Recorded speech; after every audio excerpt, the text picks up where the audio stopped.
बैलगाड्यात असेल कुठल्या बाकी क्षेत्रात जर पाहिलं यश फॉलो केलं जातं, म्हणजे एखादा बैल पळतोय त्याला काय इंजेक्शन दिलं जातं आहे, त्याला काय औषध दिलं जातं आहे, त्याच्यानुसार आपल्या वासरांना दिलं जातं. तर ही कितपत योग्य आहे?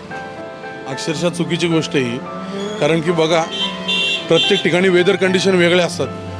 लोणावळ्याच्या वरती आपण घाटावर गेलो की वातावरण थंड पडतं, इकडे आल्यानंतर वातावरण गरम होतं. तिथल्या बैलांना जी औषधं सूट होते ती इथल्या बैलांना होतीलच असं नाही, किंवा इथल्या बैलांना जी औषधं देऊन बैल पळतोय किंवा बैलाची तब्येत होते, हेल्थ वाढते, शाईन होतो कोट, तिथल्या बैलांना ते सूट होईल असं नाही. त्याच्यामुळं जे आपण करतो ते डॉक्टरच्या सल्ल्याने, डॉक्टरांना विचारून, डॉक्टरांचा सल्ला घेऊनच करणं हे महत्त्वाचं आहे. बरं, डॉक्टरांचा सल्लाही महत्त्वाचा आहे, पण कधी कधी डॉक्टरच प्रवृत्तीला असा आपण म्हणू की पाठिंबा देतात, तू हे कर.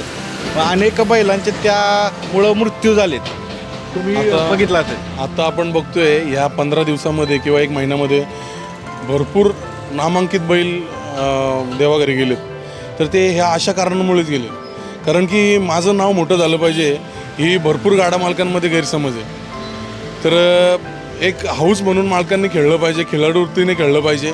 आणि आम्ही नेहमीच सपोर्ट करत असतो त्यांना, ज्यांना नाव करायचं आहे, ज्यांना जे डॉक्टर सांगतील तेच औषधं आम्ही देणार आहोत. पण तुम्ही पण औषध देताना मुख्य जेव्हावर प्रेम करतो म्हणून आपण बैलगाडा शर्यत खेळतो, त्या गोष्टीचा विचार केला गेला पाहिजे.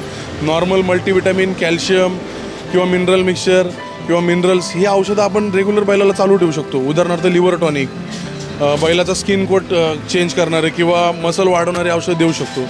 पण बैलामध्ये एक्स्ट्रा रग येण्यासाठी जे इंजेक्टेबल किंवा सलाईन वगैरे ज्या गोष्टी लावल्या जातात त्या गोष्टीच्या आम्ही तीव्र विरोधात आहोत. त्या गोष्टी कोणीच केल्या नाही पाहिजेत.